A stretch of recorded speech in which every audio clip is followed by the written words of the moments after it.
Okay, that last video cut off. If I ever post like 6-minute videos, which it's because my phone got up to shenanigans.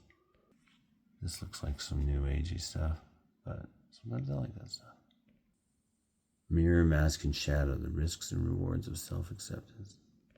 Okay, I don't like the title of his other book. If you meet the Buddha on the road, kill him. I don't think that's a good title.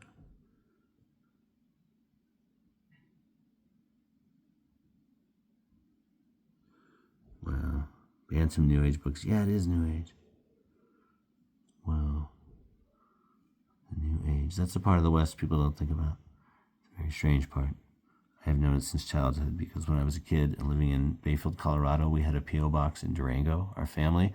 And before us, it was the P.O. box of Tuella, a mystical channeler. And this book had come out, Aliens Among Us, by... the book was Aliens Among Us by Ruth Montgomery. And in the back of that, if you want to write to Tuella from the story in there, write her at P.O. Box 2566. That was our P.O. box in Durango, Colorado. So we got all this weird mail, and it introduced me at a very early age. I was like 10, to some really, really strange stuff. Tuella had just moved to Salt Lake City. There's a book by Tuella. She was part of this New Age UFO contactee movement that anthropologists like to look at, one of the first waves of modern UFO contact. They believed a disaster was imminent and that aliens were waiting in orbit to save the best of the best that had established contact with them in a way. Compiled by Tuella. Yeah. An anthology from that same group, the Arcturian Anthology. This one was in a free box. I couldn't believe it. I'm like, no way. I've been reading about that stuff online. And I bought this one from like eBay. I don't usually buy books online. Yeah, here's that chapter in Ruth Montgomery's book about Tuella. I read this book in 5th grade. I went and checked it out from the Bayfield Public Library. Strange, the things that stay with you in your life. Colorado has Crestone, which is a crazy New Age town. They wanted to build a giant pink pyramid there. But the New Age is often awesome. It's kind of like a bunch of far out hippies saying interesting stuff. I'm like, you guys are cool, actually. Let's hang out. But the concerts I've been to most of my life are punk shows, so I'm not exactly a hippie. I don't know. Okay, this looks very Jungian, this mirror mask thing, and I kind of like that Jungian stuff sometimes. I don't like the rather flippant tone of some of his titles. Is it jokey stuff? Well, it's a pretty cool cover in its way, you know? I love an artifact. This human artifact. The cloud forest. Oh, I got to go to a cloud forest in Guatemala, and it was just incredible. Maybe that was Honduras. Central America. You know what? I love the free book efforts, but they always are annoying with their stickers and stamps and stuff. Are you doing this to be, I don't know, what are you doing it for? You know, get credit for passing a book around. Look at that. Look at that. There's a sticker on there. I guess they want me to pass it on or something. Well, I'm not going to do that. They can pry it out of my cold, dead hands and pass it on there. The cloud forests are amazing. I once I just watched ants carry leaves in lines forever, and I'm like, this is amazing. Meanwhile, like fruit is pattering down from the trees because there's so many things up there, dropping stuff, and it's just sunlit and dappled, and oh, it's so neat. Cloudy, misty down in the darker, deeper parts. All sorts of animals and creatures and bird calls, and it's just awesome. Snakes just slid around. What's up? But this looks like nature writing, travel writing. Those two often blur, right? I bet it'll be great. Book crossing, get over yourselves. I will try to surgically remove that at some point. Speaking of Marshall McLuhan, in that last video, I mentioned what we see when we read. This kind of created the prototype for the visual nonfiction written essay. It's pretty cool. It's fun. I guess this is definitely ergodic literature. Ergodic nonfiction literature. The Medium is the Massage. I think it's supposed to be called The Medium is the Message. I've seen some editions with that title, so I don't know. Are those two different books? Because The Medium is the Massage is not a great title. The Medium is the Message. That's a good title, I think. It's actually saying something. Yeah, I love having a visual awareness. I just wrote a writing handbook over the summer. I'm like giving it to my brother, who's an author. I'm like, see if you can sell it. I don't think I'll ever be able to sell a writing handbook before I have a name from my other work. But I could try. But it's something I could knock out in a couple of months, and I did. But I had visuals for like every page pretty much, or opposite every page. I think it was exactly 50-50 visuals and text pages, and the text pages were formatted in little vignettes. I love that. Oh, what I was going to say in that last video also, I was talking about Boston and the essay I wrote about it. I said, let's see. In the name of progress, our official culture is striving to force new media to do the work of the old. Who knows what's going on here? Symbolic. Authorship, copyright, these are good things to meditate on. In our modern world, this book, the folder for book 1 of my book, all the PDFs of all the chapters. This is a chapter about living in Boston. It's funny, I only lived there a few months and I wrote like 116 pages on it. But anyway, here's why I mentioned it in that story that trailed off in the last video. 2. You're beginning to read a new section of this chapter/essay. 2. Maybe there's something about this that feels like an accomplishment, like the partial completion of a chore. Even though this sort of reading is probably generally something you in some way enjoy. Reading is maybe the perfect metaphor for life, in that it can be boring and compelling at the same time, and in that you always want it to be over so you can do more of it. Like, there is an element of reading that involves boredom. It's kind of wild. It's like you got to learn to not be afraid of boredom so you can get to this really interesting stuff. Even boredom is interesting if you look at it in the right way. It's crazy. These are Richard Brautigan's poems. Brautigan is so good. His death is so sad. It's one of those like angry suicides like Rothko's where it's just like, dude, you poor man. You like hated yourself, you know? Not all suicides feel like that, you know? But like, sometimes it's like, what? Just all these things to make sure, and with such vehemence. Xerox candy bar. Ah, you're just a copy of all the candy bars I've ever eaten. Something Sappho-esque.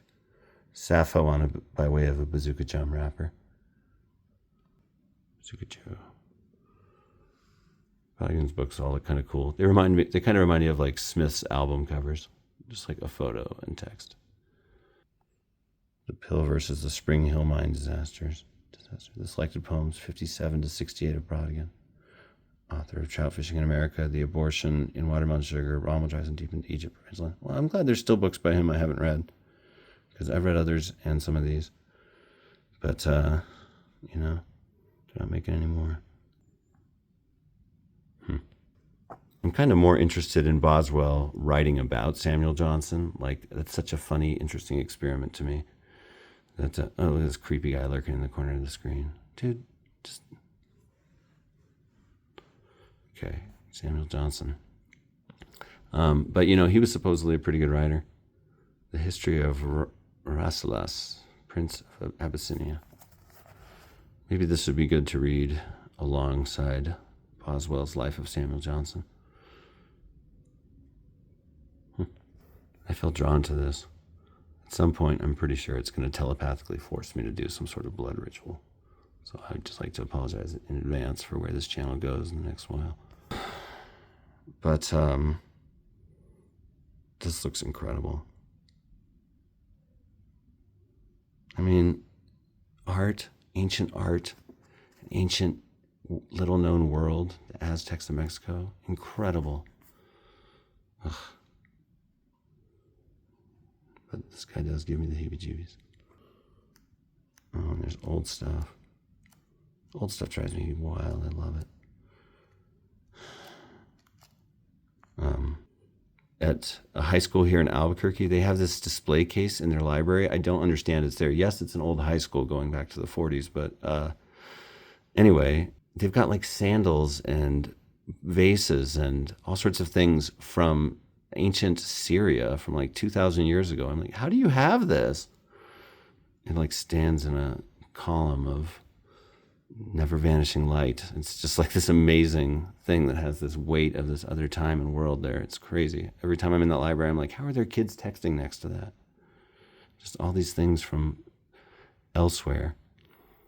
A friend of mine had this like little musical toy from the 1860s, like a little dancing figurine. It was a pretty racist caricature, but it was so otherworldly and from another time. It gave me just crazy, other timely vibes. Same thing happened with this. Oh no! I just split the binding and dropped it. I don't deserve to have this beautiful book. I'm gonna go sit out in the cold with no shoes on for punishment. Now I've angered this guy. Great. Ugh. And this guy. I'm putting the Cloud Forest on top of that book. Hey, a book I've read. I love this book. I've read this a couple times. Geronimo's autobiography is wow. It's crazy. Went to college in this little town in Arizona, Thatcher, Arizona. When I was 17 years old, my parents were like, "You're insane. We're sending you off to college. Get your GED and just go. We found this place in the middle of nowhere." And they sent me. In my defense, I'd had a stroke when I was 16, and I was like hyperactive. Hey, Aubrey Plaza had a stroke when she was young. It happens sometimes to young people. And it's a total mystery. I have no idea what was up with that. Maybe it was the cement factory we lived near. I don't know. Anyway, I was a really hyperactive kid, and I got sent away. But I got sent to basically where Geronimo grew up, to the base of Mount Graham. That was his his stronghold in Arizona. Well, one of them for a long time. And Geronimo's story is just amazing, and his descriptions of that land before the coming of white settlers is just, it's incredible. It's so good, and it just lays down an ethic. Like, you know, I would be fine with having like American patriotism, you know, because I think like national pride isn't necessarily bad. I think about this more than the average person, and probably more than the average left of center person, because I hear the Pledge of Allegiance all the time in schools, and I'm like, how objectionable is this? You know, is it bad to have national identity? Like, it just becomes this nationalist death cult, and there's so many people that mean it wrong in so many ways. But like some sort of unity and cohesion. But the way that I think that should be gone about is just recognizing the huge diversity of voices and experiences that are part of the American story. Like, I don't think the story of the big founding of this country events should ever be told without talking about the Pueblo Revolt of 1680 in New Mexico, for instance. That's an incredible story. Indigenous people drove their enslavers out of the land, like completely, for 12 years. Incredible. And Geronimo is, I mean, and so many of those wonderful chiefs from that era, just there's, I don't know, there's real wisdom there, and it's great stuff. It's just a well-written, well-told story too. It's vivid. You could find this as an audiobook on YouTube right now for free and hear it, and you'd be like, I'm so glad I heard that. That really was good, actually. This is the Collection YouTube channel, guarantee. This is a good book. Even if you're not particularly into like historical things, you would get something out of this if you experienced it. I guarantee it. Wow, a book on body language. I love stuff like this. I think as writers, we should care about literally everything, you know? Let's see, what's it say? Does your body say that she's a loose woman? Does your body say that she's a phony? Does your body say that she's a manipulator? Does your body say that she's like... Oh, well, they made a rhyme. Body language. Oh my gosh, look at that. Vivid, beautiful. That's awesome. This is a well-designed book. I like it. I'm glad it's on my shelf. Your body doesn't know how to lie. Unconsciously, it telegraphs your thoughts as you fold your arms, cross your legs, stand, walk, move your eyes and mouth. The new science of kinesics deals with these physical signals. What else in that? Read body language so that you can penetrate the personal secrets, both of intimates and total strangers. Well, that's not why. You made it weird. I would just want to have more understanding of my characters and stuff, and the nonfiction figures I write about. Oh wait, what was that? Oh, from the days of ads in books, ad inserts. That means reading was really popular. That's cool. But of course, it's annoying to interrupt a book with an ad. Maybe it made the books cheaper, I wonder. I don't know. It seems about right for the early 70s. Later marked down to a quarter. Poetry. I kind of love that poetry is just infused throughout the collection. Sometimes it's in fiction, sometimes it's in nonfiction. One of those subjects, because I have fewer cases now in my new, smaller, more refined collection. I do miss some of my old books, but it's cool. I'm always continually adding and refining, and if I really need a book again, it'll end up with me. With books, I always think of that Leonard Cohen lyric, your love always, my love always goes with you and your love stays with me. That's just the way it changes, like the shoreline and the sea. That's so cool. Great lyric, of course, but I feel like that's how books are, you know? Yeah, give them away, you'll get some again, you know? with free boxes now, it feels like the borders between your collection and not your collection are more porous than ever, too. You know, thrift stores, etc. Good old poetry. It's edited by Robert Penn Warren, and it contains a Robert Penn Warren poem or two. That's funny. He's like, and of course me. But I like a frame like American poetry. It's interesting. What was I saying about nationalism? No, I think I finished that thought. Just we need to broaden it. Talk about all the different groups and the longer, bigger picture that led up to the 1770s. Like, everyone should read New England Bound about the slave trade in New England and so on. That's like a pretty key part of American history that we don't hear about. And about the pre-Revolutionary War wars. Fascinating stuff. Metacom's War, etc. Oh, I love this. This is a series of books, and I have one on anarchism, one on capitalism, one on communism, one on fascism. I think there's one on socialism. I can't remember. Oh, no, here we go. Look at that. Yep. Like, that's cool. We should all be educated, you know? A lot of us are morons. We're just repeating wrong understandings of things all the time. What? Not me. Other people. But, you know, I mean, if I really interrogate myself, you know, I know that there's big gaps in my knowledge about these things. Brother, can you spare a dime? I think I was collecting books that had a question for the title for a while. But also, this is an iconic phrase from an iconic sign and movie and all this stuff. Great Depression. I'm very interested in the Great Depression. I wrote about a murder that took place in 1936, and so I really dove into the time. Checked it out. I'm like, the Great Depression was pretty cool. It was a good time. Everyone loved it. This book really influenced my family for a long time. It's a nice little paperback, too. I like that logo. William Duffy. I've read other stuff he's written. Like a macrobiotic book he wrote with some macrobiotic guru. I had friends in our macrobiotic community in Alaska, and so I swam in the cultic milieu. Sugar Blues. I don't know how sound some of the anecdotes that are presented as science in here are, but they're interesting anecdotes. Like, there's 2 different shipwrecks, and on one island they didn't have any sugar, and on one they did. And the people that ate sugar did worse than the people that ate nothing before they got rescued, because the sugar was so detrimental to their health. This made people in my family like quit sugar for years at a time. I had gaps growing up where I just never ate any sugar. And my mom wasn't good with moderation. It was like all or nothing. She passed that on to all of us. So, you know, we should have had William Blake's The Road of Excess Leads to the Palace of Wisdom hanging in the house. Because even though my parents were religious teetotalers, they ate too much salt, they ate too much sugar, they ate too much everything that was unhealthy. And my mom died of diabetes and kidney failure, ultimately. Mormonism does not teach moderation. I would argue American culture doesn't. Like, European teens drink more responsibly because it's not, like, forbidden until adulthood. It can only be done illegally, you know? Not that kids should be going out and drinking and stuff, but there's evidently smarter ways to do it. Anyway, I remember this book being interesting. I hold on to it for sentimental reasons, perhaps, and perhaps because I might quote it sometime, and maybe because I'm still interested in this topic and think it's not stupid to say that sugar could be bad for you, you know, and we eat a lot of it. Yeah, well, I know Christopher Columbus is not popular, and I've read his letters quoted in Howard Zinn's A People's History of the United States, where he's like, these native people are docile and would make excellent slaves. Or he became the brutal dictator of Hispaniola, you know, where the Dominican Republic and Haiti are now. And he would cut off people's hands and feet, and if their family didn't get him gold and certain amounts of gold, he was rapacious. It's funny, I grew up watching movies about where he'd been framed in like a religious way. They were religious-made films about him.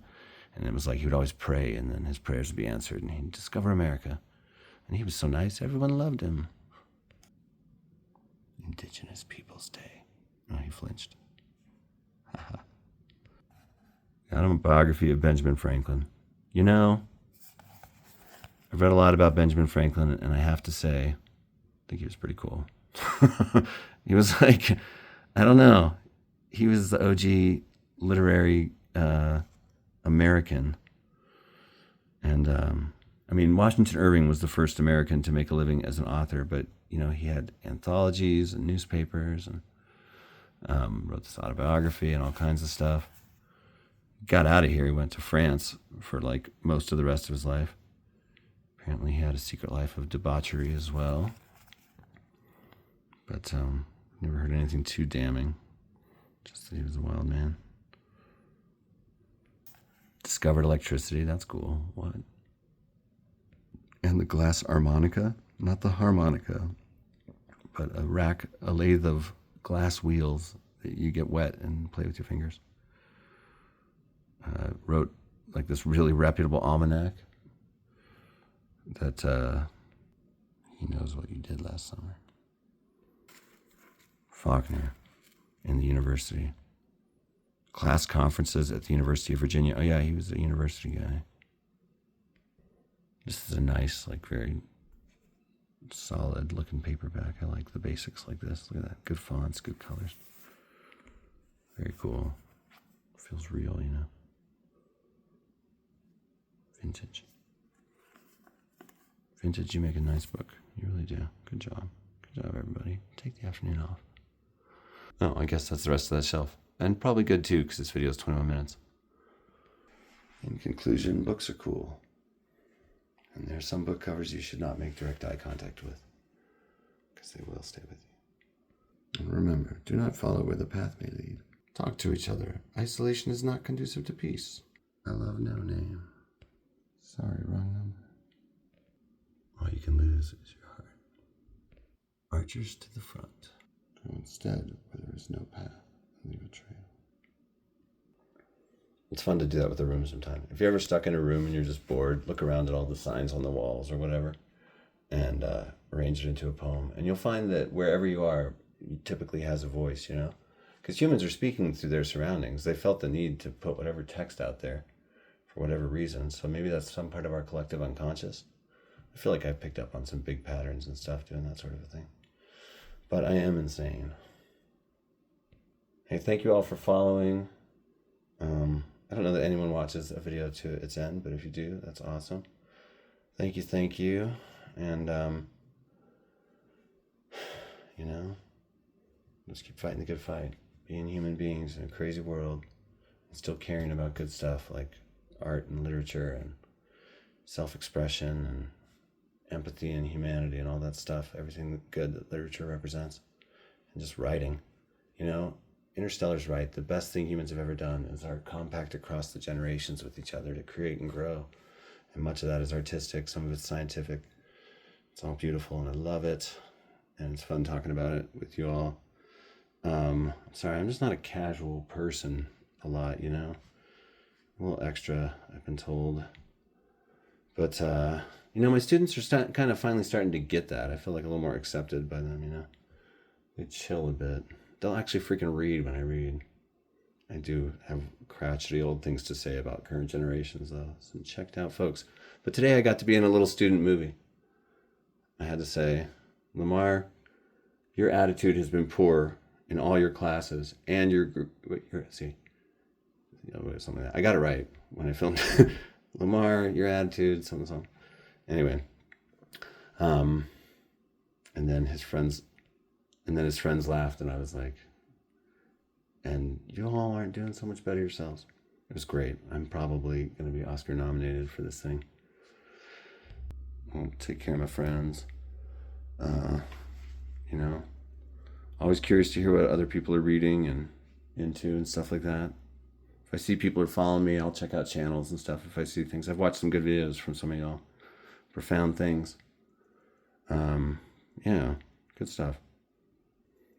I forget the guy's name, but one of you cool people had this video about like looking at what was a reason and what was an excuse in your life. And I'm like, oh, I needed to hear this. Good lesson. Really interesting. If you get into that mentality, you'll be really annoying to people. I tried it on one of my kids recently and they're like, ugh. I'm like, is that a reason or an excuse? Haha.